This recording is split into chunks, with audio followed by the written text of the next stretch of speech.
Hey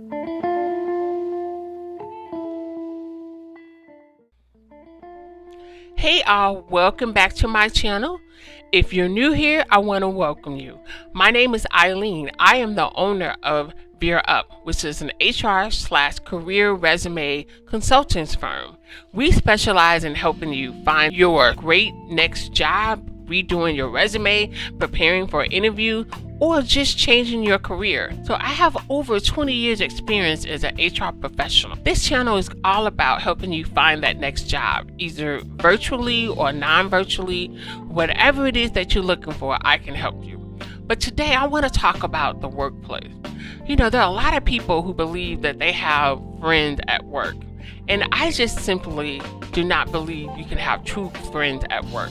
And let me tell you why. But before we get started, like this video and please subscribe to my channel and share it with others. So let's get started. So today we're going to talk about why your coworkers are not your friend. This information is so valuable. I wish someone would have told me this very early on in my career, but it's really important to understand why your coworkers are not your friend. But before we get started, please like this video, subscribe to my channel. So number one, your coworkers are there for the same reason that you are, to get a check and to also climb that career ladder. So that's really important to remember. And the number one thing is they're going to be loyal to themselves, not to you. And what I mean by that is that if anything happens, if they had to choose between their job and salvaging a friendship, they're going to choose that job. You are there to complete tasks and to get things done and make the company money. Of course, it's important to develop relationships at work. You don't want to make it so personal that there's no line between professionalism and your personal friendship. And so reason number two, it's important that you don't get confused being friendly versus being friends. Being friendly at work is really, really important, because you have to be friendly in order to get what it is that you need from people. And what do I mean by that? So if you're someone that has a nasty attitude, believe me, you're not going to be considered a team player, and you definitely want to be considered a team player. And then also, being friendly will keep you in the know, meaning it's okay to go out to lunch every now and then with your coworkers, even happy hour, but you want to make sure that happy hour is kept at a minimum. And even lunch, you want to make sure it's not every single day, but maybe once a week or maybe once every 2 weeks, because this is how you're going to get valuable information that you need for your career. So what do I mean? So a lot of times, ideas and innovative things are discussed during lunch. That's why it's important that you maintain personal relationship, but not necessarily close friendship.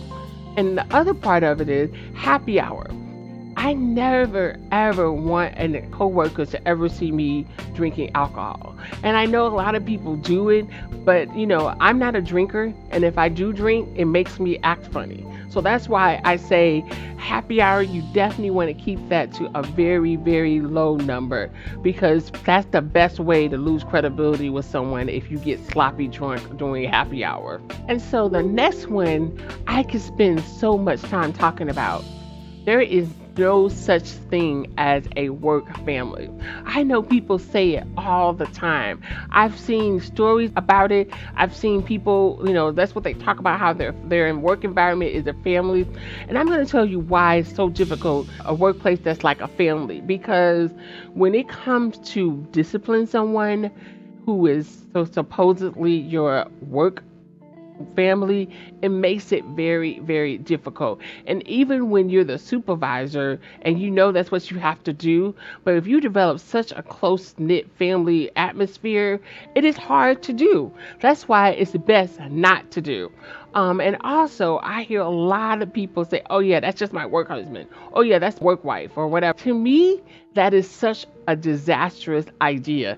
I don't care if you're in separate department or if you're in the same department. It's just something that you definitely want to stay away from, because it makes people raise an eyebrow, and people will think, especially if you're a supervisor, that you may be having relationships with these people, or that you have a preference for them. And you can also, cause a huge case of discrimination if someone feels like someone is your work husband or whatever, and you don't hire them or you don't promote them. So that's why it's best to stay away from those work family atmosphere. Another thing, as an employee, if you were to get fired by this work family, would you feel like a family when you get fired? Of course you wouldn't. And of course the person that's doing it will have a very hard time as well. So that's why it's never a good idea to consider your work environment as a family. And oversharing at work is simply very unprofessional. If you are trying to sync your professional career, that's the first way to do it, is to overshare.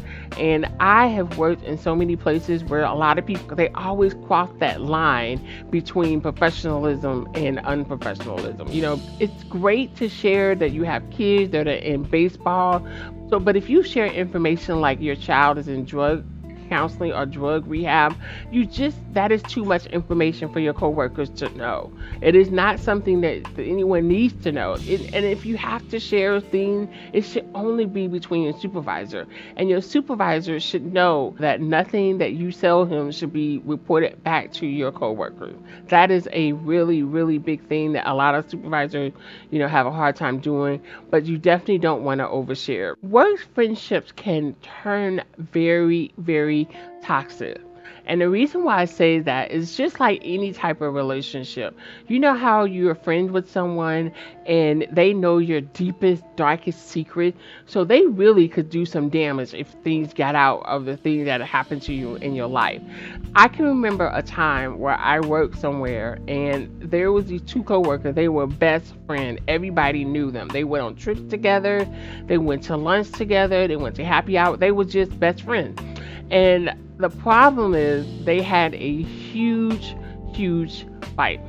And that fight turned into the epic fight of the century, because the things that happened at work between these two was unbelievable. HR had to get involved. I even think the police were called a few times, and that's why it's so important to never cross that line between work professionalism and unprofessionalism, because both of them were eventually terminated because of the behavior.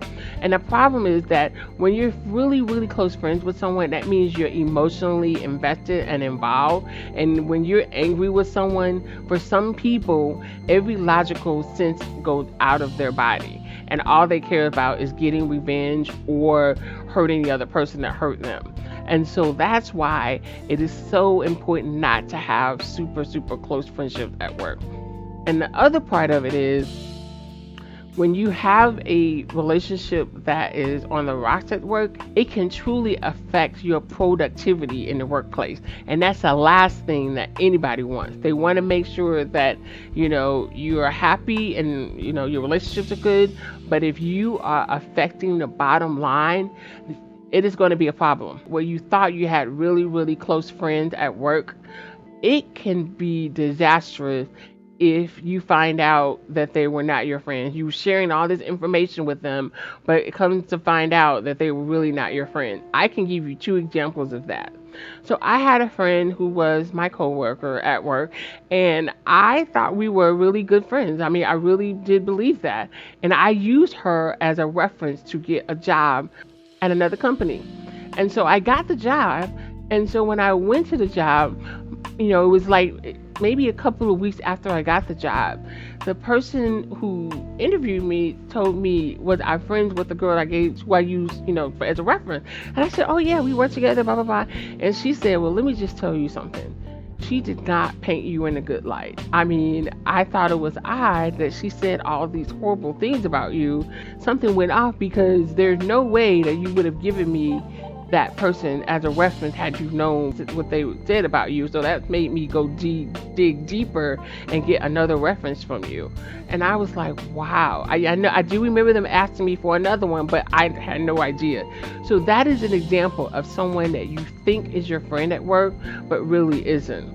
And I can give you another one where an employee let another employee know that they filed, for bankruptcy because they just, so they thought they were friends, and so they were up for the same promotion. And the person who did the hiring for that job in that department, their friend told them that they had a bankruptcy, and the manager didn't hire them. Said the manager was like, I can't, hire someone that has issues with their own finances and they can't manage their finances. So how in the world are they going to manage $1 million account?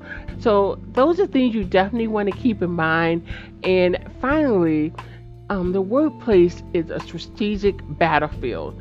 And what do I mean by that? So, like I said, everybody is there for the same reason that you are. They're there to get a paycheck, or they're there to climb that corporate ladder. And so the number one reason that this is a battlefield is that you need to know that everybody is not going to be your friend. And it's just best to keep that line and just not assume that everyone is your best friend. It's okay to be friendly, but not be best friends with your coworkers. So let me know what you think. I would love to hear what anyone else thinks.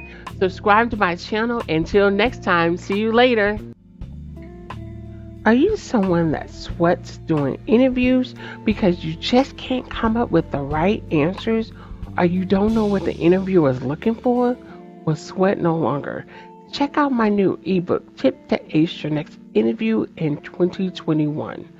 My book will help you build your confidence and answer those tough interview questions with ease. So pick up your copy today. Why not invest in your future for less than a cup of coffee?